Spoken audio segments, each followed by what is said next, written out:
चलो दोस्त, good evening. Welcome back to my channel KK जहाँ शिक्षा सेतु। सॉरी मेरे दोस्त, केके जी क्लासेस भी मेरा चैनल है, इसलिए याद रहता है, क्लासेस चलते रहता है। तो शिक्षा सेतु पर आपका स्वागत है मेरे दोस्त। तो आज भी हम साइंस का, विज्ञान का क्लास 10 मैट्रिक एग्जाम के लिए मेरे दोस्त लघु उत्तरीय प्रश्न उत्तर लेके आए हैं। जो 20 आपको ऐसे लघु उत्तरीय प्रश्न उत्तर देंगे जो डायरेक्ट इससे आपको 5-6 क्वेश्चन आपके एग्जाम में डायरेक्ट आ जाएंगे। मैट्रिक एग्जाम जो भी आपने बिहार बोर्ड से स्टूडेंट देने वाले हैं, उनसे रिक्वेस्ट कर रहा हूँ, करना चाहूंगा कि शिक्षा सेतु यूट्यूब चैनल को सब्सक्राइब कर लीजिएगा, क्योंकि आपको शिक्षा सेतु पर डेली आपको शाम को 4 बजे लाइव क्लासेस चलते हैं क्लास 10 का ऑल सब्जेक्ट के लिए। मेरे दोस्त याद रहे। चलिए, तो आपसे रिक्वेस्ट है फटाफट एक बार शेयर कर दीजिएगा अपने दोस्तों, फटाफट एक बार मेरे दोस्त, ठीक है ना। चलिए, तो यहाँ पर 1 नंबर क्वेश्चन आपके सामने है कि विद्युत विभव क्या है, इसका ये सही मात्रक लिखे। देखो, विद्युत विभव सिंपल कहता है कि अनंत से, अनंत मतलब इन्फानाइट से एक परीक्षण आवेश, मतलब एक एकांक धनावेश को, क्या कहा, एकांक धनावेश को अनंत से विद्युत क्षेत्र के किसी बिंदु तक लाने में, एकांक धनावेश को विद्युत क्षेत्र, मान ली यहाँ पे कोई विद्युत क्षेत्र है, तो यहाँ अनंत से कोई एक एकांक यानी कि क्यू आवेश को, एकांक धनावेश को अनंत अनंत से यहाँ तक लाने में जो किया गया कार्य होता है, उसको हम विद्युत विभव कहते हैं। तो यहाँ पे क्या कहा, विद्युत विभव एक इकाई धनावेश, एक इकाई धनावेश को हम परीक्षण आवेश कहते हैं।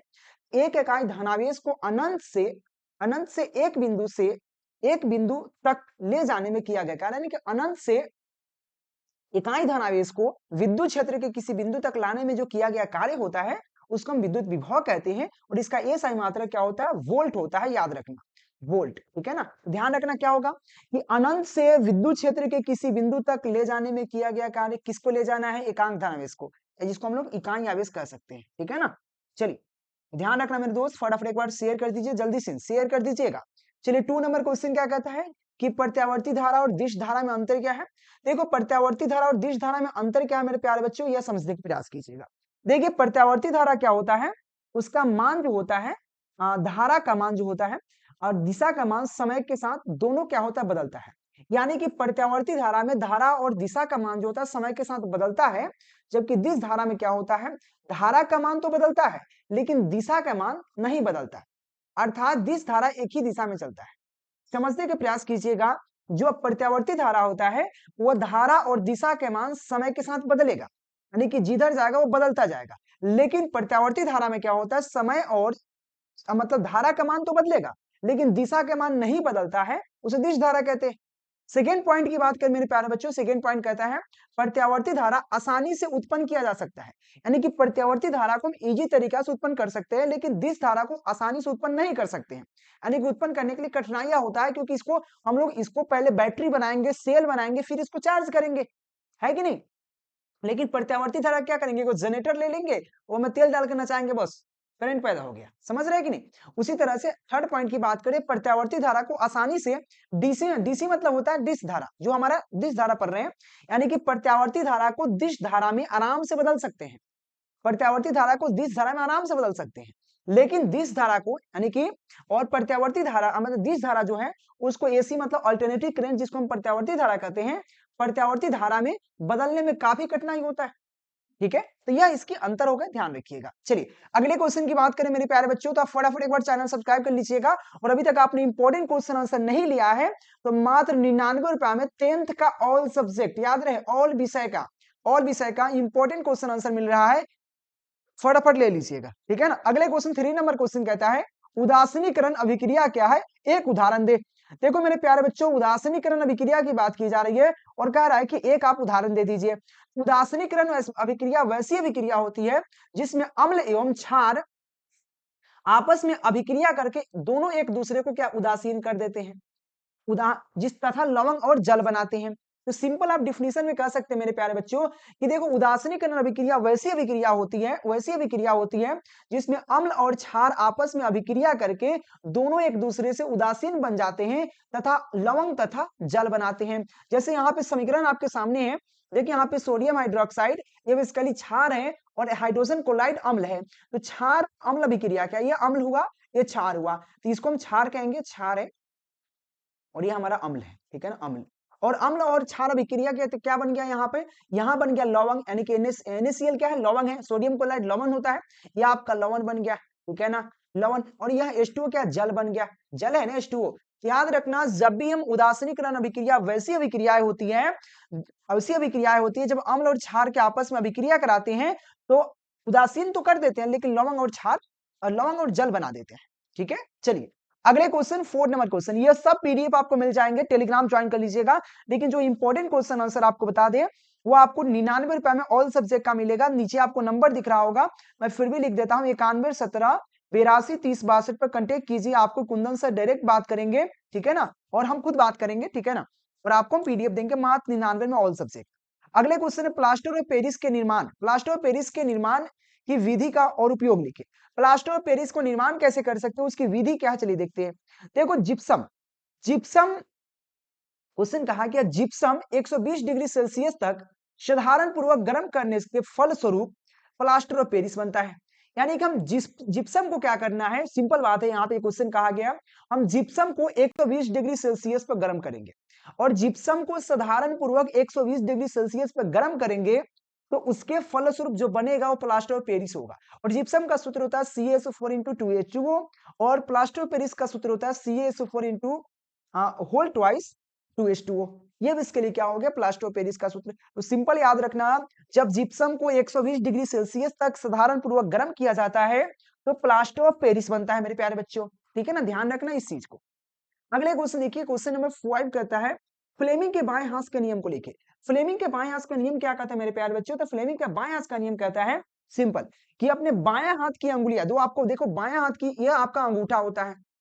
मैं आपको धीरे से समझाने का प्रयास करता हूं, समझिएगा आप लोग, ठीक है ना, अच्छे से समझने का प्रयास कीजिएगा मेरे प्यारे बच्चों, क्योंकि आपको क्वेश्चन यहाँ पे जो भी दिया गया इतना इंपॉर्टेंट, इतना महत्वपूर्ण है ना भाई, सोच भी नहीं सकते हो आप। चलिए, यह आपका क्या अंगूठा, ये अंगूठा है, इसको हम तर्जनी बोलते हैं, अंगूठा के बगल वाले तर्जनी बोलते हैं, और ये मध्यमा बीच वाला है कि नहीं। तो याद रखना, जब अंगूठा, तर्जनी और मध्यमा को इस तरह से फैलाए कि तीनों एक दूसरे पर परपेंडिकुलर हो, लंब हो, लंब मतलब परपेंडिकुलर हो, तो आपका जो अंगूठा होता है चुंबकीय गति की दिशा को, और जो तर्जनी होता है चुंबकीय क्षेत्र की दिशा को, और मध्यमा जो होता है चुंबकीय धारा की दिशा को बतलाता है। तो क्या लिखोगे आप यहाँ पर डिफिनेशन में, कि अपने दाएं हाथ की तर्जनी, मध्यमा, अंगूठा को परस्पर लंबवत इस प्रकार से फैलाए कि यदि तर्जनी चुंबकीय क्षेत्र की दिशा को, जो आप देखो यह तर्जनी आपके, ये तर्जनी है चुंबकीय क्षेत्र की दिशा को दिखा रहा है। अंगूठा चालक के गति की दिशा को, देखो अंगूठा या चालक के गति की दिशा को दिखा रहा है भैया, देख सकते हो ये चालक की गति की दिशा को बता रहा है, ठीक है। और दिशा को व्यक्त करे तो मध्यमा चालक से प्रेरित विद्युत धारा की दिशा को, देखो चालक से प्रेरित विद्युत धारा की दिशा को बता रहा है यहाँ पे, है कि नहीं, दिशा को व्यक्त करता है, इसी को फ्लेमिंग का बाएं हाथ का नियम कहते हैं। मेरे प्यारे बच्चों, एक मिनट मेरे दोस्त, एक मिनट। चलिए, तो क्या लिखोगे कि बाएं हाथ की अंगुलियां, यानी कि बाएं हाथ की तर्जनी, मध्यमा, अंगूठा को इस प्रकार से फैलाए कि तीनों एक दूसरे पर परपेंडिकुलर हो, लंबवत हो, तीनों एक दूसरे पर लंबवत हो। तो तर्जनी चुंबकीय क्षेत्र की दिशा को, अंगूठा चुंबकीय गति की दिशा को, और मध्यमा चुंबकीय धारा की दिशा को बतलाता है, ठीक है। चलिए अगले क्वेश्चन, 6 नंबर क्वेश्चन क्या कहता है, विद्युत बल्ब में निष्क्रिय गैस क्यों भरी जाती है।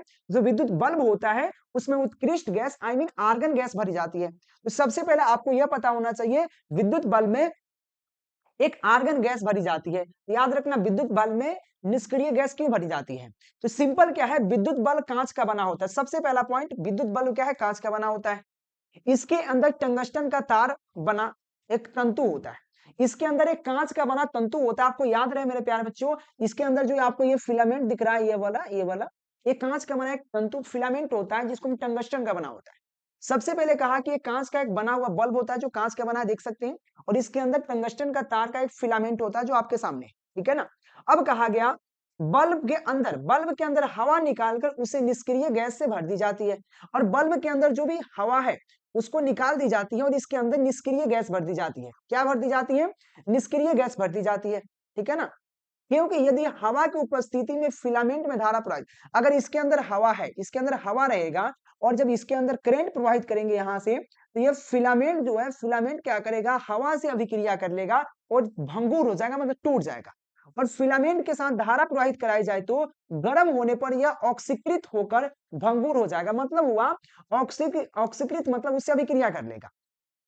क्योंकि हवा से उपस्थिति में फिलामेंट क्या होगा, धारा प्रवाहित करने पर क्या होगा, गर्म होने से ऑक्सीजन ऑक्सीकृत होकर भंगुर हो जाएगा। तथा चूर चूर हो जाएगा, भंगुर हो जाएगा तथा चूर चूर हो जाएगा, है कि नहीं, टूट जाएगा।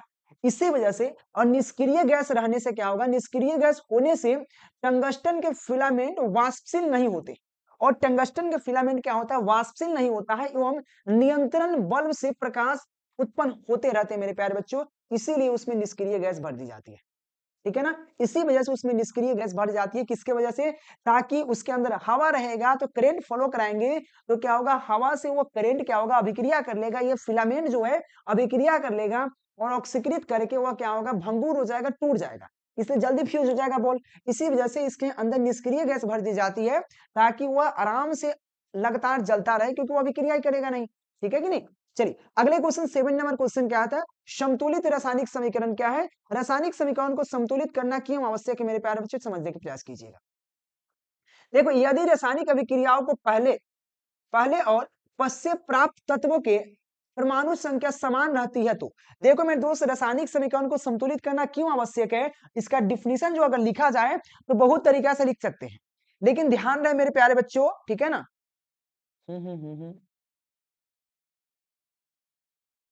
चलिए,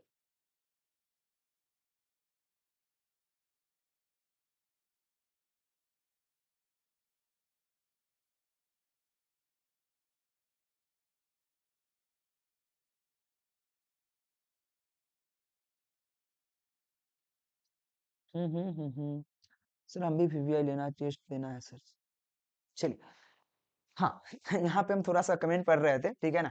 देखिए यहाँ पे कहा गया, यदि रासायनिक अभिक्रियाओं से पहले और पश्चात प्राप्त तत्वों की परमाणु संख्या समान होती है, अगर कोई भी तत्व, अगर परमाणु संख्या, कोई भी रासायनिक अभिक्रिया के परमाणु संख्या दोनों में समान होती है, तो उसे संतुलित रासायनिक समीकरण कहते हैं।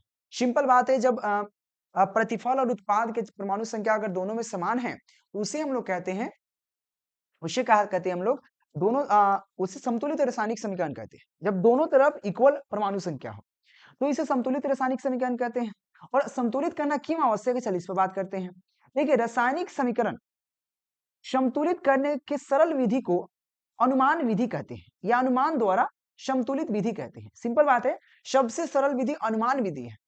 सर्वप्रथम असंतुलित समीकरण में सबसे जटिल यौगिक का चुनाव किया जाता है, और चाहे वह प्रतिकारक या प्रतिफल हो।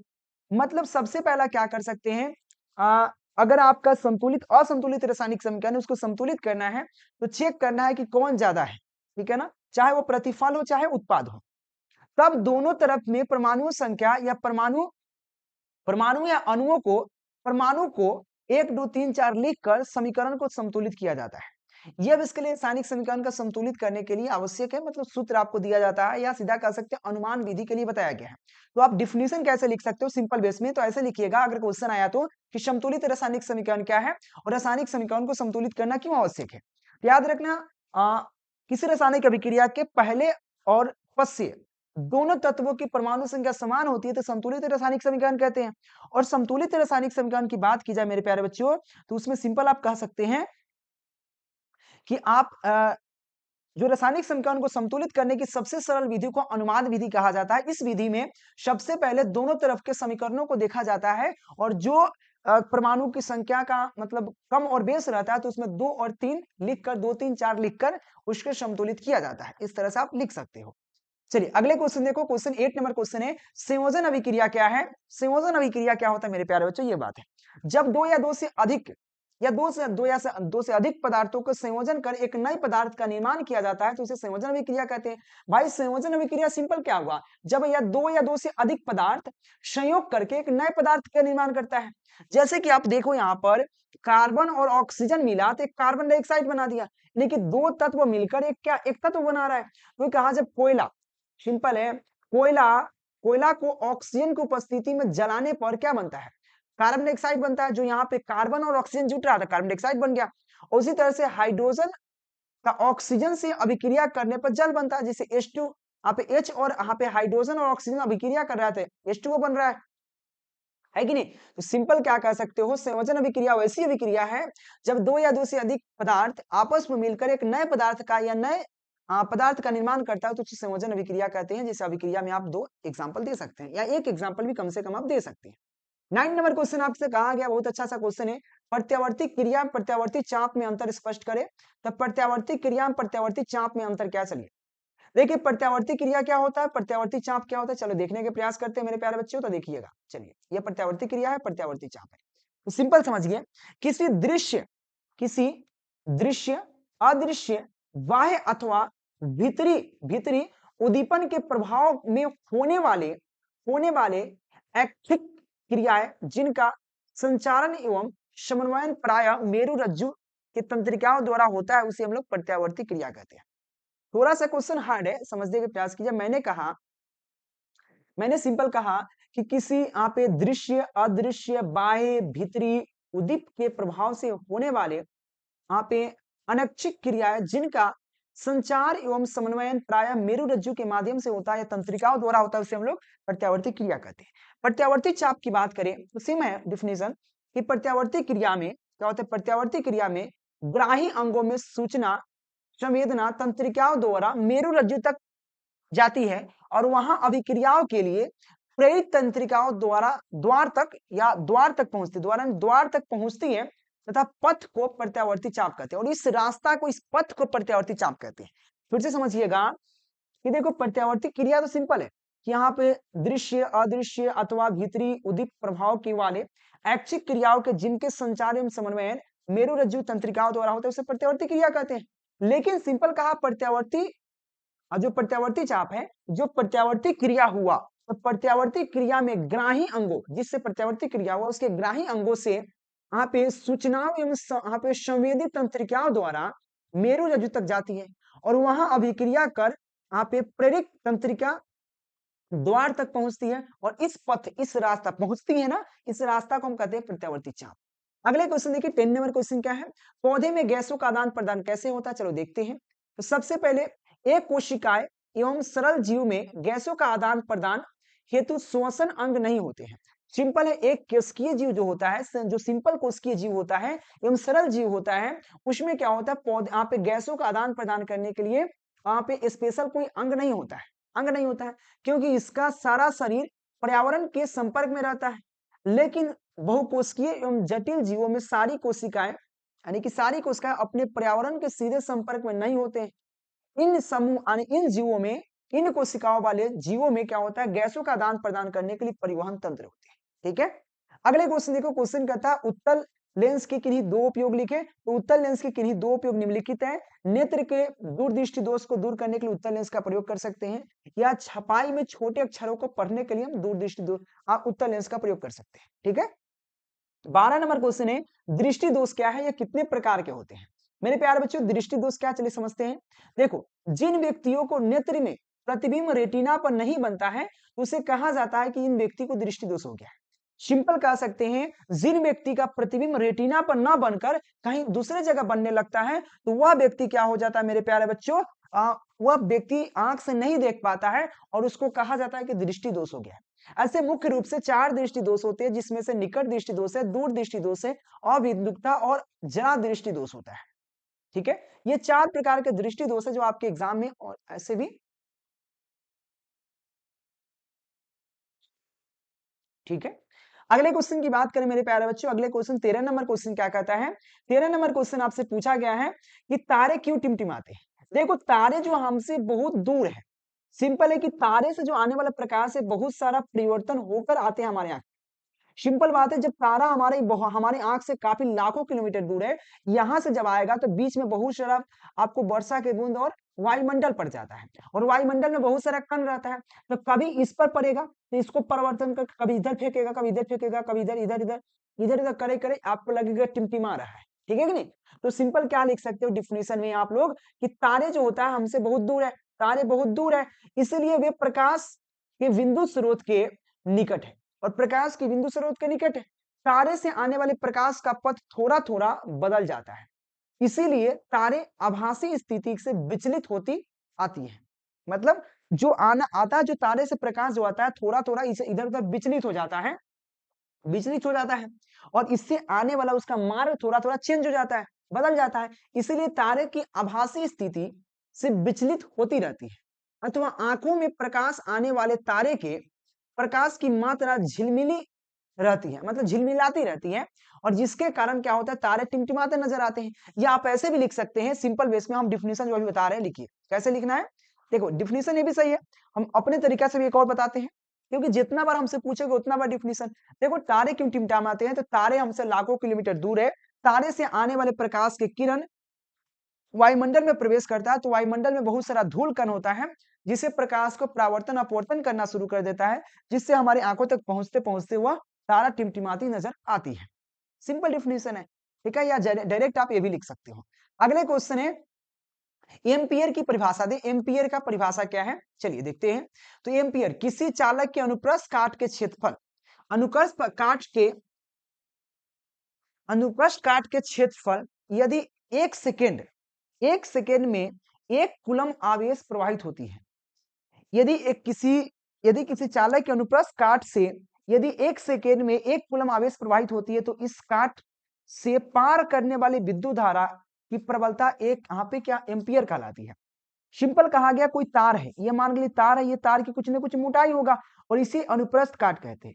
तो इस अनुप्रस्थ काट से, यानी कि इस अनुप्रस्थ काट से एक सेकेंड में जितना धारा प्रवाहित, यानी कि एक कूलम आवेश धारा प्रवाहित हुआ, यानी कि एक कूलम आवेश प्रवाहित हो रहा है, 1 कूलम आवेश अगर इससे एक सेकेंड में प्रवाहित हो रहा है, तो इस काट को, जो यह काट का क्षेत्रफल जो है, इस काट के क्षेत्रफल को विद्युत धारा की प्रबलता एम्पियर कहलाता है। ठीक है, तो क्या लिखो, किसी चालक के अनुप्रस्थ काट से यदि एक सेकेंड में एक कूलम आवेश प्रवाहित की जाती है, तो इस काट को हम लोग पार करने के लिए विद्युत धारा की प्रबलता को एक एम्पियर कहते हैं। अगले क्वेश्चन है, पीत क्या है, मनुष्य में पाचन हेतु इसकी क्या महत्वपूर्ण है। देखो पीत जो होता है, जिस तरह आप देखे होइएगा, आप लोग खरीदे हो जब मछली, उसमें में पीत रहता है, अगर फूट जाता है, हरा कलर का होता है, हरा गढ़ा कलर का होता है, थोड़ा सा हरा और गाढ़ा कलर का होता है, और वह इसके लिए अगर पीत फूट जाता है तो तीखा लगता है। ठीक है ना, तो मनुष्य में इसकी क्या भूमिका है, मनुष्य के अंदर भी होता है। देखो पीत जो होता है गाढ़ा एवं हरा रंग का क्षारीय द्रव होता है। ठीक है ना, जो अमाशय से ग्राही में आय अम्लीय अम्लीय काइम की अम्लीयता को नष्ट कर उसे क्षारीय बनाता है। सिंपल कहा गया, पित्त जो होता है गहरे गढ़े रंग का होता है, गहरे गढ़े रंग का हरा कलर का होता है, क्षारीय द्रव है, जो अमाशय के ग्राही में आकर अम्लीय काइम की उसके अंदर जो अम्लीयता है उसको कम करके, नष्ट करके उसे क्षारीय बनाता है। ठीक है, ताकि यहाँ पे ताकि क्या हो सके, ताकि यहाँ पे अग्न्याशायी रस कि एंजाइम उस पर क्या करे, क्रिया कर सके। जो अग्न्याशय रस की जो एंजाइम है उस पर क्रिया कर सके, क्योंकि अम्लीय रह जाएगा तो क्रिया नहीं करेगा। और पीत लवण की सहायता से भोजन की वसा का विखंडन तथा परिष्करण होता है। और पीत रस से क्या होता है, जो पीत है ना, इससे क्या होता है, जो वसा है ना उसका तोड़ता है और खंडित करता है और पैसीकरण करता है। पैसीकरण, ताकि वसा को तोड़ने वाले एंजाइम उस पर आसानी से क्रिया कर सके, और इस प्रकार पित्त पाचन की महत्वपूर्ण भूमिका अदा करता है। अगर पित्त न रहे तो आपका पाचन क्रिया भी खराब हो जाएगा, क्योंकि भाई खाना खाने के बाद पचना चाहिए। आप खा लेते हो कुछ कुछ, जब तक वह पचाएगा नहीं तो तब दूसरा क्या खाओगे। तो इसीलिए वो विखंडन तोड़ता है, उसको पैसीकरण करता है, ताकि वसा को तोड़ने का जो एंजाइम उस पर आसानी से क्रिया कर सके और पचा सके, और आराम से कल बेला बाथरूम में जाकर धर सके। ठीक है कि नहीं, ये हम इसीलिए कहते हैं पित्त जो हमारे जीवन में काफी महत्वपूर्ण भूमिका अदा करता है। अगले क्वेश्चन है, मछली, मच्छर, केंचुआ और मनुष्य के मुख्य श्वसन अंग कौन है। सिंपल है, याद रखना, मछली की श्वसन अंग कौन है, तो यहाँ पे गलफरा है। मछली का, मच्छर का श्वसन अंग क्या होता है, ट्राकिया होता है। केंचुआ का श्वसन अंग क्या होता है, त्वचा होता है। और मनुष्य का श्वसन अंग क्या होता है, फेफड़ा होता है। सिंपल है कि नहीं। 17 नंबर क्वेश्चन है, प्लास्टर ऑफ पेरिस की पेरिस के जल के साथ अभिक्रिया में समीकरण दे। तो प्लास्टर ऑफ पेरिस की बात करें, प्लास्टर ऑफ पेरिस जल के साथ अभिक्रिया कर या क्रिया कर जिप्सम बनाता है। जिप्सम बनाता है, देखो जिप्सम का सूत्र है, जिप्सम बनाता है, और लगभग आधे घंटे तक, जहां पे आधे घंटे में जमकर ठोस बन जाता है। तो सिंपल क्या हो गया मेरे दोस्त, कि आप जब भी हम प्लास्टर ऑफ पेरिस की अभिक्रिया करेंगे जल के साथ, तो क्या बनाएगा, जिप्सम बनाएगा, और आधे घंटे के अंदर जम जाएगा। ठीक है, अगले क्वेश्चन है, धोबिया सोडा और बेकिंग सोडा में अंतर क्या है। धोबिया सोडा मतलब होता है मतलब आपने जो आपको देखे होइएगा, जो धोबिया सोडा होता है, जो हमारे घरों में कपड़ा धोने का आता है, सर्फ जिसको कहते हैं। और खावा सोडा आपने खाया होगा, जो हम लोग खावा सोडा कहते हैं, जो घर में खाने का उपयोग होता है। तो बेकिंग सोडा उसी कहते हैं। बेकिंग सोडा और धोबिया सोडा में अंतर क्या, चल देखते हैं। याद रखना जो बेकिंग सोडा होता है, सोडियम सोडियम बाइकार्बोनेट पेट की अम्लीयता को कम करने के लिए औषधि के रूप में उपयोग किया जाता है बेकिंग सोडा। बेकिंग सोडा होता है, अगर ज्यादा आपके अंदर अम्ल हो जाता है तो आप बेकिंग सोडा थोड़ा सा खा लीजिएगा तो आपकी अम्लता खत्म हो जाएगी। जब गैस बन जाता है तो थोड़ा सा आप लोग इसका उपयोग कर सकते हैं। धोबियन सोडा क्या है? यह प्रयोगशाला में जो अभिक्रमक जो होता है, अभिक्रमक के रूप में व्यवहार किया जाता है। यह प्रयोगशाला में क्या होता है? अभिक्रमक के रूप में व्यवहार किया जाता है। सिंपल बात है। किसका? आपको धोबियन सोडा का। और बात करें बेकिंग सोडा की बात करें तो रसोई घर में क्या होता है? खाने के सोडा के उपयोग में खस्ता खस्ता व्यंजक बनाने में किया जाता है। जैसे कि आप देखो ये अगर खूब मुलायम मुलायम लिट्टी खाते हैं तो उसमें क्या रहता है? बेकिंग सोडा रहता है। और आप लोग धोबियन सोडा का उपयोग कहाँ? यहाँ पे कांच, कागज, साबुन आदि का उद्योग में इसका उपयोग कर सकते हैं। अगले क्वेश्चन देखिए, क्वेश्चन कहता है साबुन और अपमार्जक में अंतर क्या है? मेरे प्यारे बच्चों बात करें यहाँ पे 19 नंबर क्वेश्चन है, साबुन और अपमार्जक में अंतर क्या है? ये क्वेश्चन आपसे कहा गया है।